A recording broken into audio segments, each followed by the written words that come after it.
Ha böyle çek fark etmez. Ekin videoya başladım. Babam da sen de gel. Baba sen de geç. Evet, kızıma bugün yeni bir oyuncak aldık.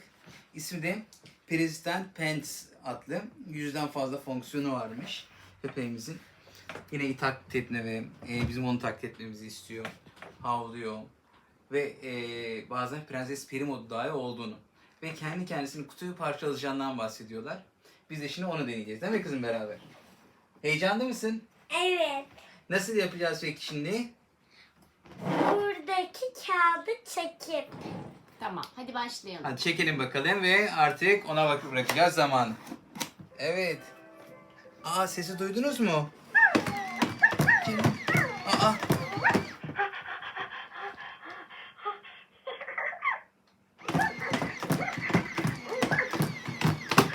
Nereden çıkıyor?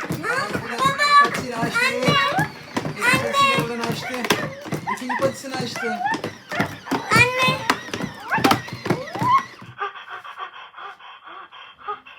Mor çıkıyor sanırım.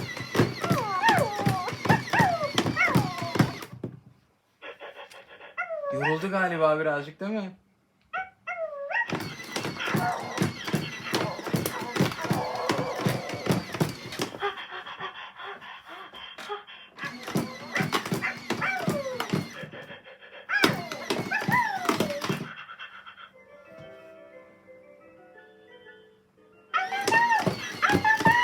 Yan tarafını açtın mı diğer tarafını? Bir tanesini açmış yine. Baba bu tarafı da açıyor. Öyle mi? Açıldı. Pek açılmadı ama. Peri. Peri mi çıktı?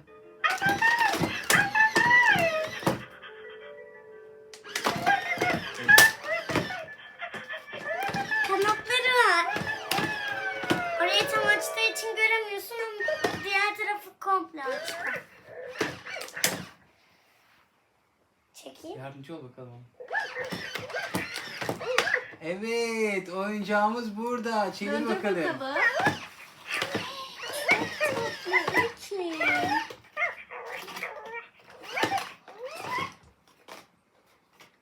Ekin bize tanıtır mısın onu?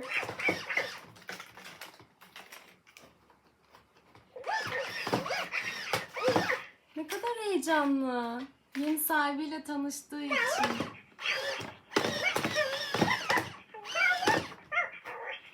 Babası. Evet. Açayım mı? Evet, aç bakalım.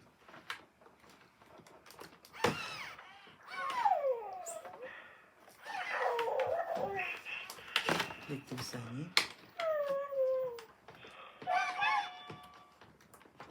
Kanatları var baba.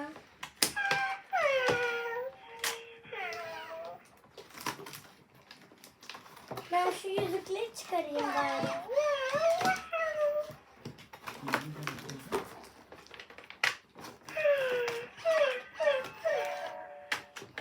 Ben yüzükleri çıkarıyorum baba.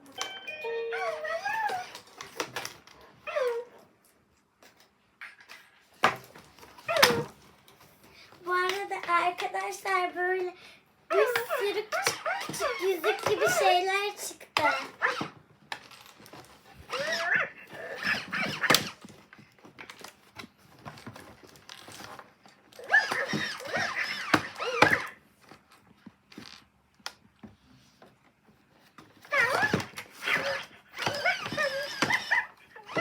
O da çok heyecanlı bizi gördüğü için Ekin değil Çok mi? heyecanlı. Çıkmıyor o yüzden.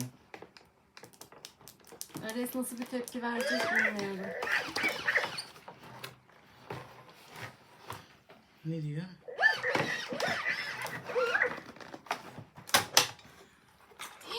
Ekin çok güzel. Bırak bakalım gel.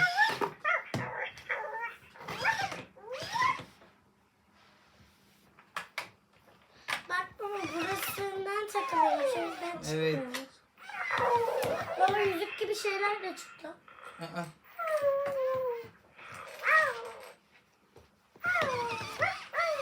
Şöyle yakınca ne yapıyor? Evet. Ekin bir kucağına alır mısın? Bana bak.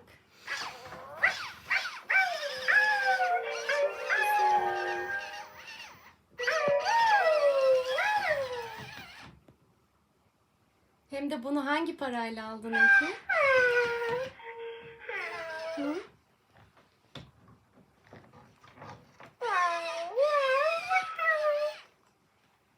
Çok güzel.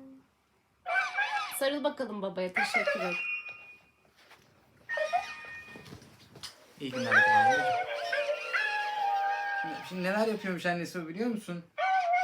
Neler neler yapıyor. Hav hav de bakayım Ekin. Hav hav. Hav hav.